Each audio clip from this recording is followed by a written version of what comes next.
There are these two young fish swimming along, and they happen to meet an older fish swimming the other way, who nods at them and says, "Morning, boys, how's the water?"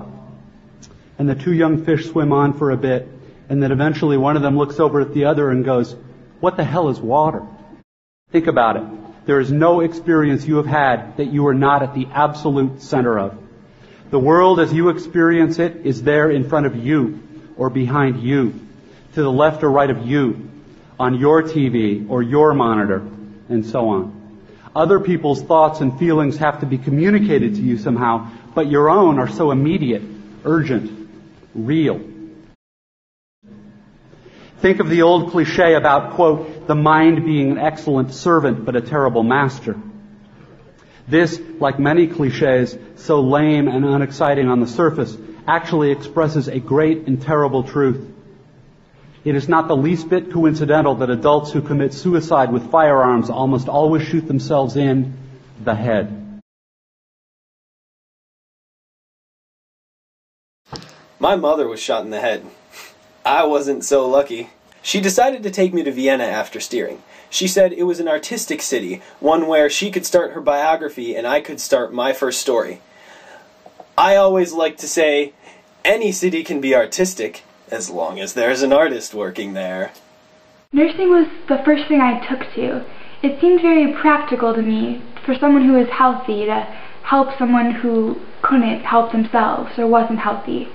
I think it was simply in that spirit that I wanted to write a book. I was Jenny's colleague, 6'4", transsexual, named Roberto Muldoon, formerly Robert Muldoon. I was the tight end for the Philadelphia Eagles. My weight dropped from 235 to 180 after the sex change operation, which was successful.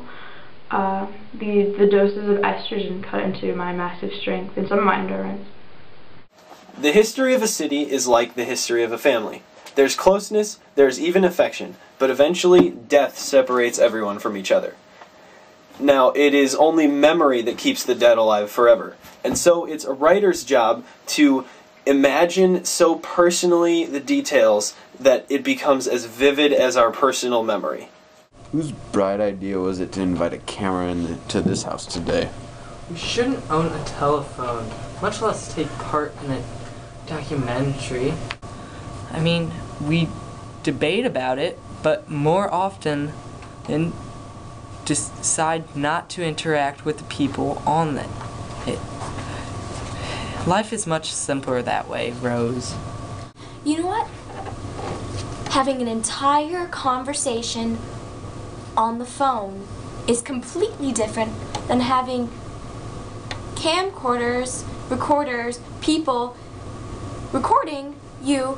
You can just pretend, Porter, you can just pretend like they're not there. They're not there. They're not there. You're not there. First, Julian. Now a documentary? You know what?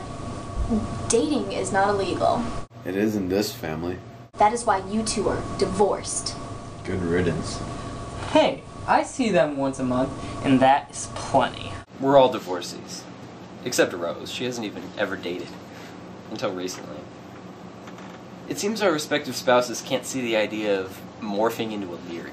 When in reality, it is probably the best thing that could ever happen to them. What is wrong with living with your siblings when you are 40? My wife, along with Lisa, never got the hang of playing cards. Vaccination really isn't that difficult to play. My wife didn't like my stoic behavior. She also said that I was obsessive compulsive. Lisa felt she was becoming too unfeeling, unattached. Like me, apparently. She didn't understand my basic everyday routine. I don't see why not. It was simple and more efficient. His more efficient, simple routine landed him in the hospital with a broken leg when he tripped over his movable laundry.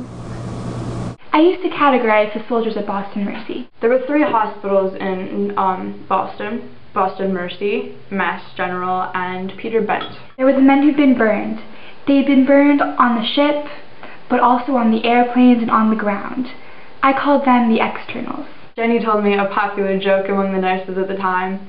One day, it goes, there was a Boston cab driver driving down the street when he was hailed by a man who was staggering over and dropping to his knees.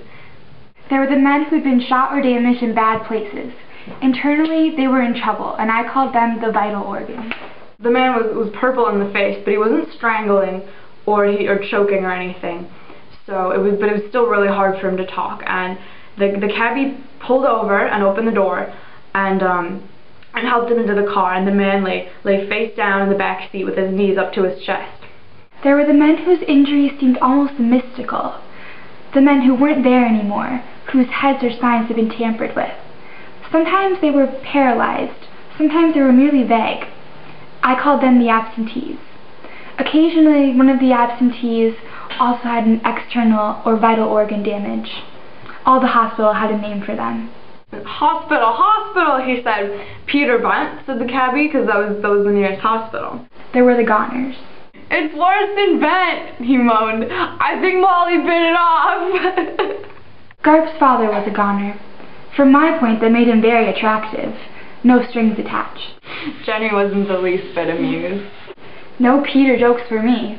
I had seen the trouble Peters could get into. Babies weren't the worst of it. But I saw people who wanted babies, and so that made me want one. Just one. But the trouble was, I wanted as little to do with a Peter as possible, and nothing whatsoever to do with a man.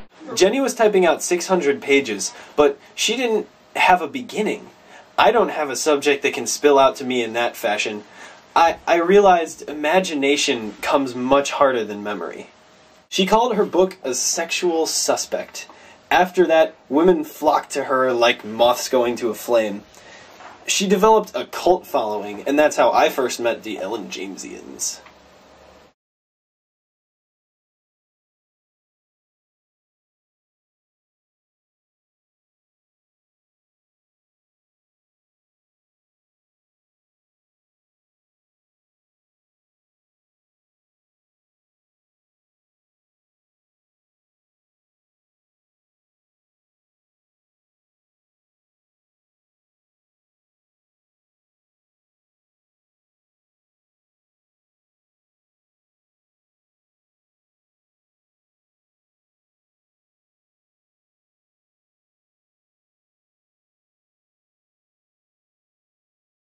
I always knew I should have been a girl.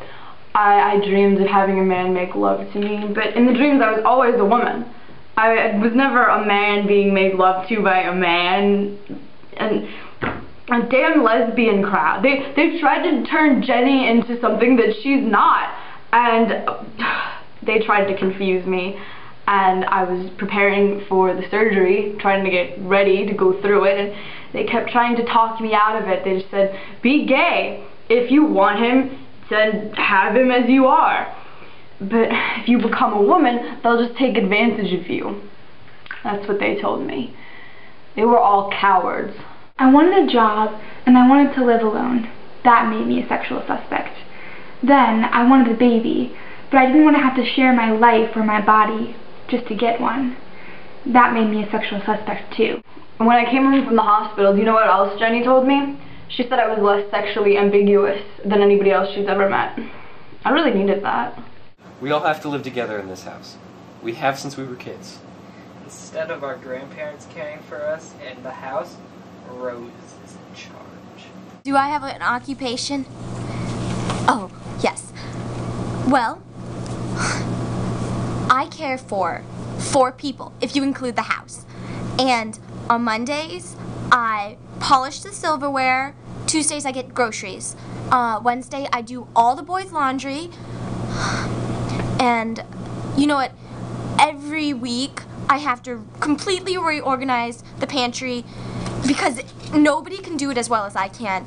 It is alphabetical, you guys, alphabetical, and it begins in the top left-hand corner of the cupboard. And it is so much fun. Every week, I dust and I clean.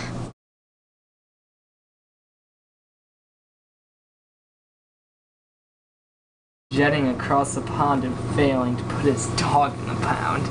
Edward is getting trained. Leave him alone. You can't train a four-legged demon. I mean, listen to yourself. No matter what flirty nonsense your girlfriend believes.